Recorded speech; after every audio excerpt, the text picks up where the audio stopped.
This is why, people listening, I refer to Matt as the Vince Russo of this whole organisation.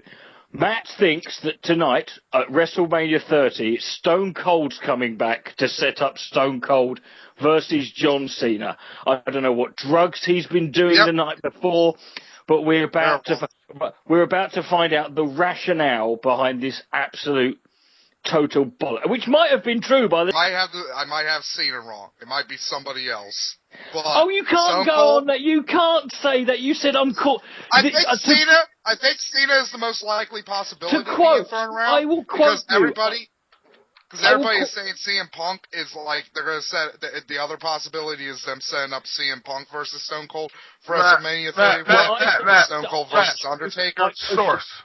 I posted on Twitter earlier. So your source is Sean's Views Entertainment, isn't it? If that's fucking. Matt, what's your source, bro? What is your source, Matt? If it's CM Punk versus Stone Cold, it's got to be an I Quit match just for the laugh. No, it's basically all the. Last night CM Punk versus Stone Cold, ball on a pole match. First man to get his home wins. Well, a lot of people, like the people on True Track TV, have been talking about this. Sean Entertainment was one of the people who said something about this. Oh God, Matt, how much? To be fair, Sean Views Entertainment says Stone Cold's coming back to set up Undertaker. Sean Views Entertainment has got a video called "John Cena is Dead." Right? Matt, shoot, TV Tracks, whatever the hell that channel was called, said, aren't they the ones who said that TNA beat Raw in a big Raw? No, that was Pro Wrestling Report. Also, Tracks TV. That's not like people in the actual business. That's just guys with podcasts. They've got that's like the Solar Monster, who's actually quite good.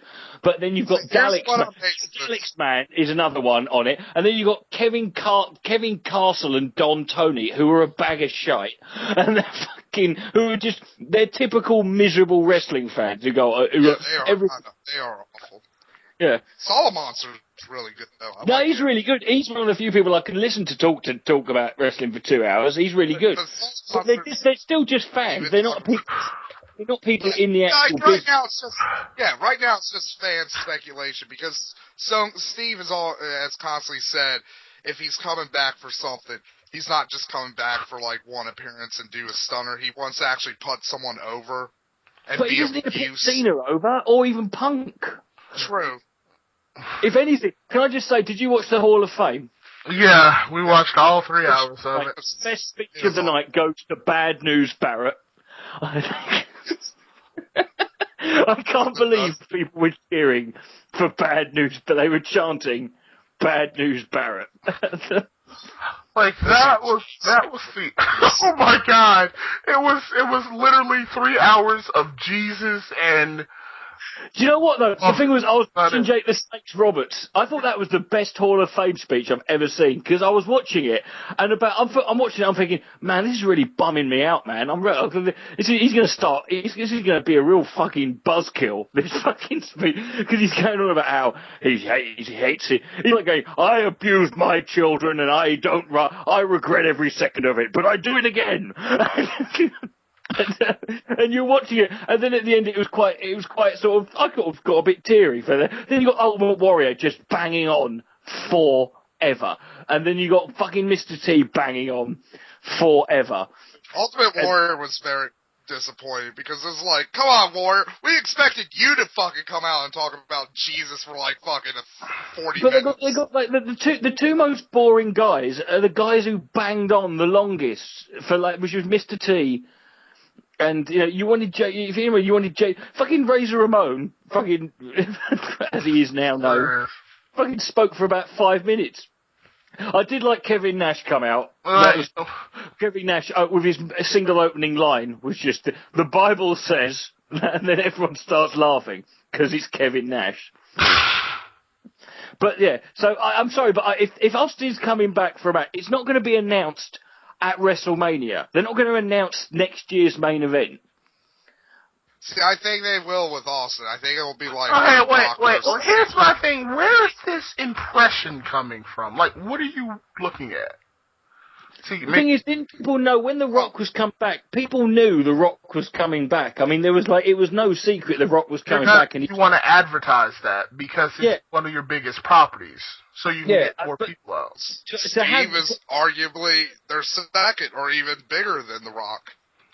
Yeah, but you're not going to have... Why would he come out just to challenge any random person? See, with Cena and Rock, you actually had a story there, because you actually had...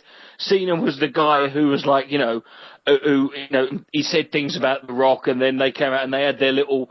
There was a little bit of friction there. For Austin's got no friction with anyone on the roster. So for him to come out tonight and just challenge whoever to a match, if he's going to challenge someone, that's going to be a big name, or it's got to be someone who's not in a match after him. He can't sit there and challenge.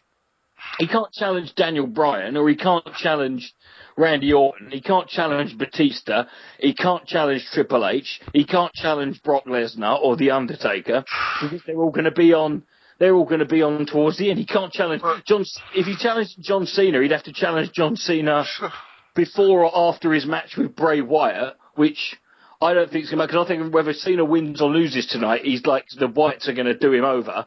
Wait, Matt, in your mind, are you thinking that in your mind, do you think CM Punk's gonna be like in the crowd or something, and then after all the matches end, he's gonna come down and then wrestle Stone Cold or something? See, everybody is saying fucking that CM Punk is gonna be there because he's in New Orleans, and I'm like, he got engaged this week to AJ Lee, right? Yeah, I will go with you on that one. The more obvious thing is he's there with his fiance, who's actually wrestling. But I mean, there has been loads of photos that were released on Twitter of sightings, and they were all confirmed to be months old. He's like the fucking Yeti. That's what we should come back as Yeti too. Yeti. Wouldn't it be great? CM Punk comes out in bandages, going, "It's the Yeti!" He just comes walking down. It's the mini Yeti. And then he bear hugs Randy Orton. But yeah, the other big rumor is CM Punk's going to come down and interfere in the title match at WrestleMania, right? And I'm like, that's stupid. It's stupid. That's just because I mean the thing is, if they do that, that means that he's either got a problem with Daniel Bryan, which makes no sense, because the only reason Daniel Bryan's in the main event at WrestleMania is because CM Punk walked out, and then if it doesn't make any sense that he would align himself. Hey? Is it the match between Daniel Bryan and Triple H? Is that a DQ or not? Is that no DQ? No DQ. Okay, so... I think every Triple H match has to be no DQ. Oh yeah, this is the other stupid rumor that I don't believe. Everybody thinks Sting is going to come out and interfere in the Undertaker match to set up Sting versus Undertaker next year. I've heard apparently there were rumors that they're going to have a vignette for Sting. But the thing is that everyone thinks everything's going to happen tonight, and they forget that it's like tomorrow night.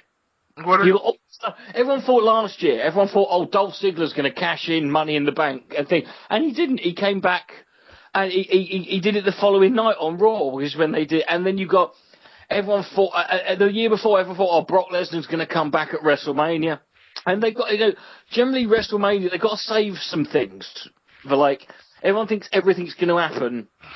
They got to save things for next night on Raw. I think everyone hypes themselves up too.